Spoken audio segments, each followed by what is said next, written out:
This is a story about one doctor who controls 5 million lives in British Columbia, Canada. I'm ordering that there'll be no social gatherings of any size. Indoor dining is paused. Our indoor sports are suspended. A ban on things like dancing. We will be closing bars and nightclubs. Indoor adult group fitness activities are also paused. Let me be very clear.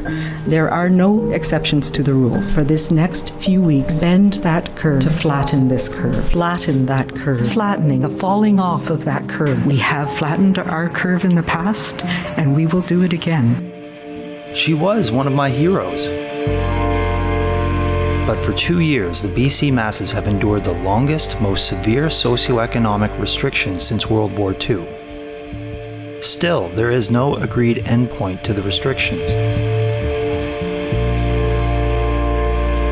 Sadly, Dr. Bonnie Henry fails to see that her endless restrictions are causing much more harm than good.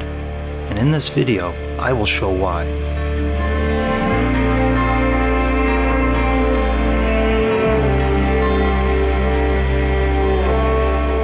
First question today is from Penny Daphlos, CTV. Thank you very much.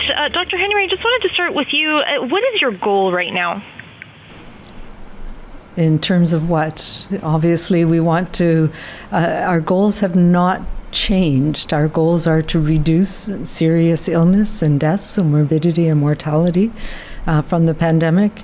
It's to preserve our healthcare system, so everybody, whether it's from COVID or needs care for other reasons, are able to access the care they need. And thirdly, to minimize societal disruption so that we're minimizing those negative consequences of any of the measures that we're taking to manage the pandemic. Okay, let's analyze the data behind these three goals and see where we're at. For hospitalizations, there has actually been a 0% change compared to pre-COVID years. In many years, it was actually worse. And they admit it right here, 2 years into endless restrictions.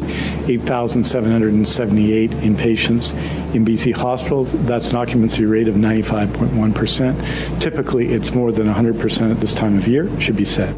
No, actually, it has always been worse than 95%. I have this 2017 Freedom of Information document that verifies BC hospitals averaged 103% occupancy from 2011 to 2016. To further corroborate this, I looked at reports about BC healthcare through these years and later, and was shocked to find in 2011, for example, a BC hospital had to commandeer a Tim Hortons to put patients in. And since 2011, every year has stories about hospitals being overwhelmed.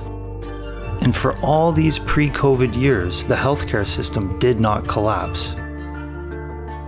It appears the real problem here is chronic mismanagement at the Ministry of Health. Endless restrictions won't solve it. And what about deaths?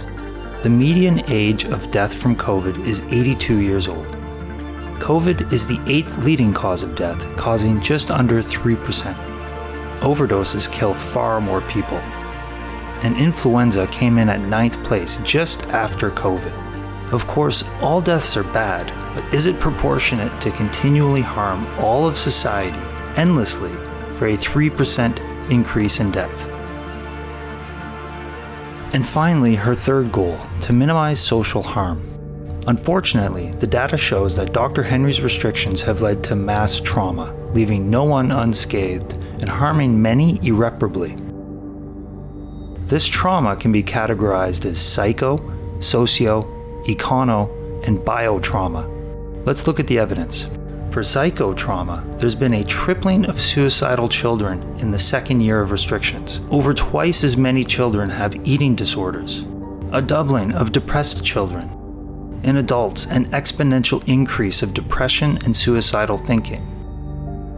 But the most alarming psychotrauma has been mass cognitive dissonance, caused by health officials making definitive claims that turn out false. The worst example was that vaccines prevent transmission. Look how conclusive the scientists are. If you're vaccinated, you really don't need to worry about getting it in a way that's serious or transmitting. That is true. You're absolutely right. You said it correctly. The risk is extremely low of getting infected, of getting sick, or of transmitting it to anybody else. Full stop. When you are vaccinated, it means that you are less likely to get infected. If you are infected, you shed virus for a shorter period of time, you're less likely to transmit to other people. You're coming at a very good time because people are frightened and they are confused. Because you say, get vaccinated, get boosted, you're protected. That does not appear to be the case. Help us understand what's happening to us. Well, when you're dealing with a virus, a variant like Omicron, we will be seeing breakthrough infections of vaccinated people. That is going to happen. The risk is extremely low. We will be seeing breakthrough infections of getting infected, spreading from person to person, of getting sick. That is going to happen, or of transmitting it to anybody else. Full stop. Tragically, this cognitive dissonance has increased vaccine hesitancy at a critical time when vaccines successfully prevent serious illness and death. Now, for the socio-trauma, education has deteriorated like never before. Political division is surging. Families are being torn apart from within. And for the econo-trauma, thousands of small businesses and families have been financially destroyed. Women and youth employment declined dramatically, and inflation is the highest in 18 years because the government has to print money to support people who are restricted from working. This inflation is devastating low-income families the most. But perhaps the most disturbing is the biotrauma. We've seen a doubling of infant fractures and head trauma due to increased parental maltreatment. Many times, Dr. Henry closed all fitness establishments, which dramatically lowers the population's protection against physical and mental illness. Most shockingly, hundreds of disabled children are suffering because of canceled surgeries, when the hospitals are not even above their average occupancy for the last 10 years. The family says it has been scheduled and canceled 4 times in the last 6 weeks. For a surgery, the 14-year-old from Fort St. John desperately needs to continue his long battle with a condition he has lived with since he was a toddler. I want it as soon as possible. If Devin doesn't get surgery, his curve is so bad, so that's going to push into his lungs. His curve is going to push into his spleen. It's going to push into his ribs. It's going to push into his heart. The evidence is overwhelming and tragic. BC is being mass traumatized by never-ending harmful restrictions. The historical root cause? Gross incompetence at the Ministry of Health. The present root cause? Dr. Henry. No one will ever know her true intent, but I believe she truly and deeply wants the best for BC. She is an incredible scientist and communicator, but she is human, and something deep and subconscious is blinding her. You see, a crisis can give validation and opportunity to the one who solves it. Well, fans of Dr. Bonnie Henry will soon be able to step into her shoes, quite literally. The provincial health officer has teamed up with legendary Vancouver shoemaker John Fluvog to create a pair of heels suitably named Dr. Henry. People are going, oh, she's so great. And, she wears your shoes, John. And then she has, obviously, as you're aware, became a bit of an icon for us all during this time. Well, this week marks the 1-year anniversary since our lives were turned upside down by the pandemic. And one voice that's been keeping us all calm during this time is BC's top doc, Dr. Bonnie Henry. She's written a book, Be Kind, Be Calm, Be Safe. Well, listen, Bonnie, you may have been on TV, I think, this past year more than Carolyn and I.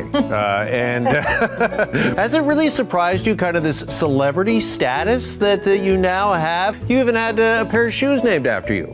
I do. The shoes I quite love. I still am surprised when I see my face on things or when people recognize me. It's not something that I'm used to or even getting used to. Perhaps it is this unexpected validation and opportunity that is blinding her, without her even realizing it. No one will know.